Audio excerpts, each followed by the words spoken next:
Hello friends, आज के इस वीडियो में बताएंगे वर्ग 8वीं प्रश्न नंबर 8.1 का। और यहाँ पर अध्याय है 8। पिछले वीडियो में क्वेश्चन नंबर 1 से लेकर 2 तक देख चुके हैं और इस वीडियो में देखेंगे क्वेश्चन नंबर 3 और 4 को देखेंगे। और यहाँ पर क्वेश्चन नंबर 3 है 60 विद्यार्थियों में से 40% विद्यार्थियों का यहाँ पर 40% विद्यार्थियों को विज्ञान विषय में रुचिकार लगता है, तो उन विद्यार्थियों की संख्या बताइए जिन्हें विज्ञान विषय में कम रुचि है। तो यहाँ पर सबसे पहले क्वेश्चन को समझना है। तो जैसे कि यहाँ पर 60 विद्यार्थियों में से यानी कि 60 विद्यार्थियों में से 40% जो विद्यार्थी हैं उनको विज्ञान विषय में रुचि लगता है, यानी कि उसको विज्ञान विषय पढ़ने में उसको पसंद आता है, यानी कि रुचि लगती है। तो उन विद्यार्थियों की संख्या बताना है जिनका विज्ञान विषय में कम रुचि है।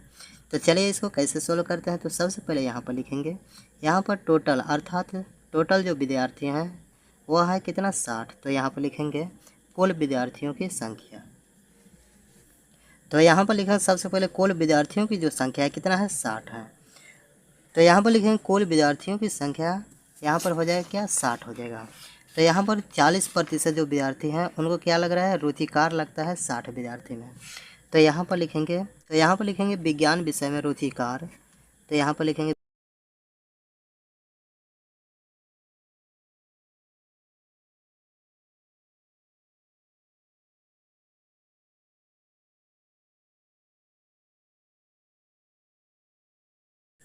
तो यहाँ पर लिखेंगे विज्ञान विषय में रुचिकार विद्यार्थियों की संख्या। तो यहाँ पर जो विज्ञान विषय में जो रुचि लगती है विद्यार्थियों की संख्या है कितना 40% है। तो यहाँ पर क्या लिखेंगे 40% को लिख लेंगे।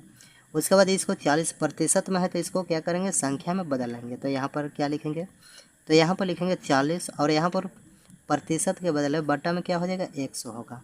उसके बाद यहाँ पर 60 विद्यार्थियों में से 40% क्या है रुचिकर विद्यार्थियों की संख्या है 40%। तो यहाँ पर 60 विद्यार्थी, तो इसमें क्या करेंगे 60 से गुना कर लेंगे।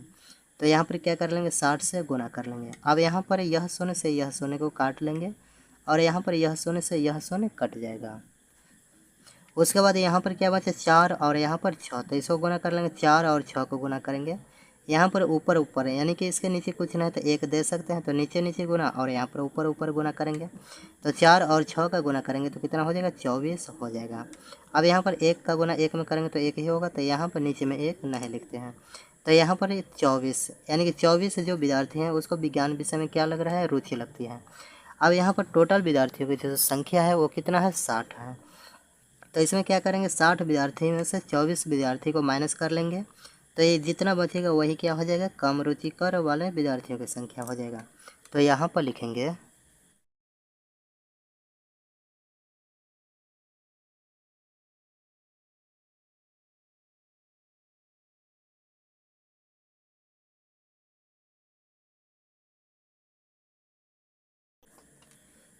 कम रुचिकार वाले विद्यार्थियों की संख्या। तो यहाँ पर जो टोटल जो विद्यार्थी हैं कितना है 60 है। तो यहाँ पर 60 विद्यार्थी में से यहाँ पर रुचिकर विद्यार्थियों की संख्या कितना है 24। तो यहाँ पर 60 में 24 को क्या कर लेंगे माइनस करेंगे। तो यहाँ पर 24 को माइनस कर लेंगे। अब यहाँ पर 60 में से 24 को माइनस करेंगे तो यहाँ पर क्या हो जाएगा 10 में 4 गया कितना हो जाएगा 6 होगा। और उसके बाद यहाँ पर क्या बचा 5, 5 में 2 गया कितना हो जाएगा 3 होगा। तो यहाँ पर क्या हो जाएगा 36, यानी कि विज्ञान विषय में कम रुचिकार वाले विद्यार्थियों की जो संख्या होगा कितना होगा 36 होगा।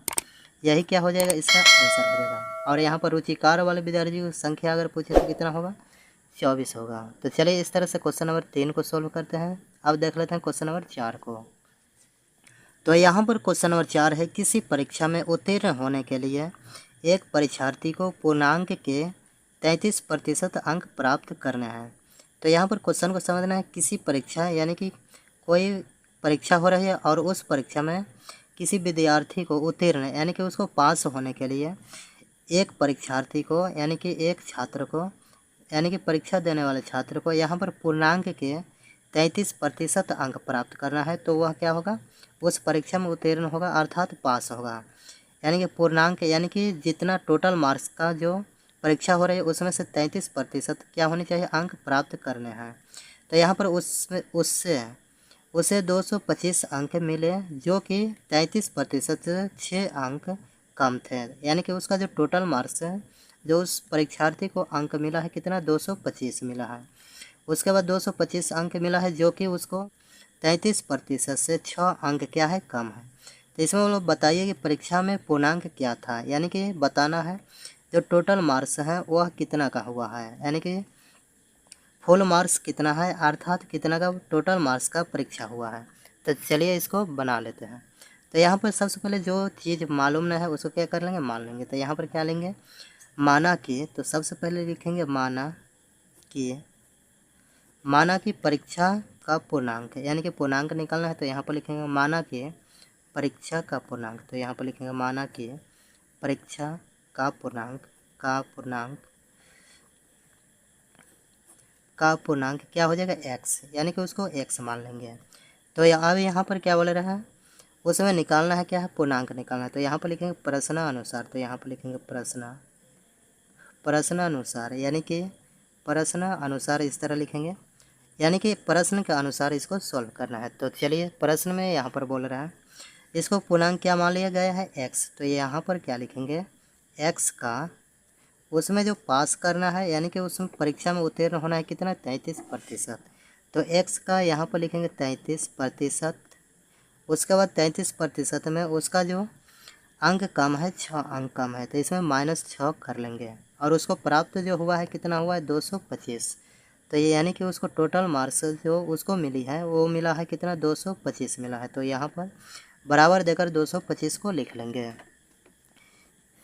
यानी कि यहाँ पर x क्या हो गया, पूर्णांक है, यानी कि पूर्णांक का यहाँ पर 33% उसको पास करना है, जिसमें 6 अंक क्या है कम है। तो 6 को माइनस कर लेंगे और उसको मिला है 225।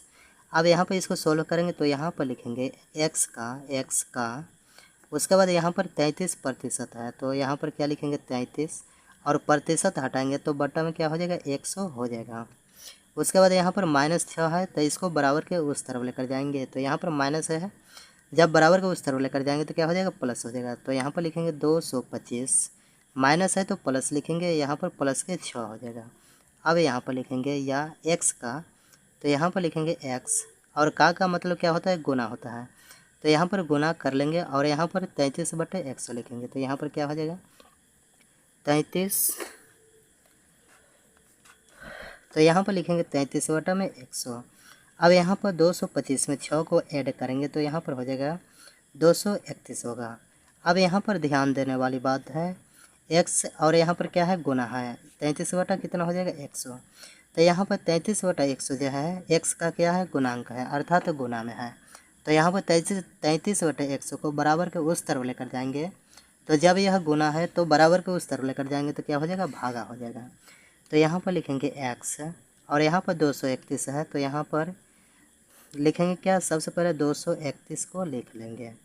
अब यहाँ पर यह क्या है, गुना है, इस तरह लेकर आएंगे बराबर के, तो क्या हो जाएगा, भागा हो जाएगा। तो अब यहाँ पर भागा है तो इसको भागा में नहीं लिखेंगे, डायरेक्ट क्या लिख लेंगे, गुना में लिख लेंगे। क्योंकि भागा है तो फिर उसको चेंज कर लेंगे, करना पड़ेगा गुना में, तो इसको डायरेक्ट कर रहे हैं। तो गुना है यहाँ, तो इस तरह लेकर आएंगे तो भागा में होगा।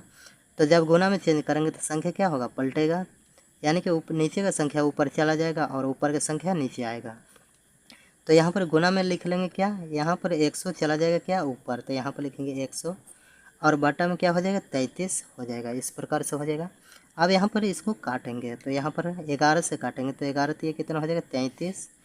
इसको 11 से काटेंगे तो यहाँ पर 11 दूनी कितना होगा, 22, और यहाँ पर 1 बचे, 1 और 1 कितना होगा, 11। तो यहाँ पर एक बार में कट जाएगा, यानी कि 11। उसके बाद यहाँ पर 3 से काटेंगे 21 को, तो यहाँ पर 3 एकम 3, और यहाँ पर क्या हो जाएगा, 3 सत्ते 21।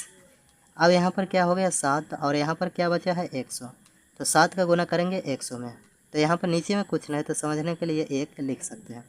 अब यहाँ पर 1 का गुना 1 में करेंगे तो 1 ही होगा, और यहाँ पर 7 का गुना 100 में करेंगे तो यहाँ पर हो जाएगा 700। तो यहाँ पर क्या हो जाएगा, 700 क्या हो जाएगा, पूर्णांक हो जाएगा, अर्थात 700 जो होगा यही क्या हो जाएगा, इसका आंसर हो जाएगा।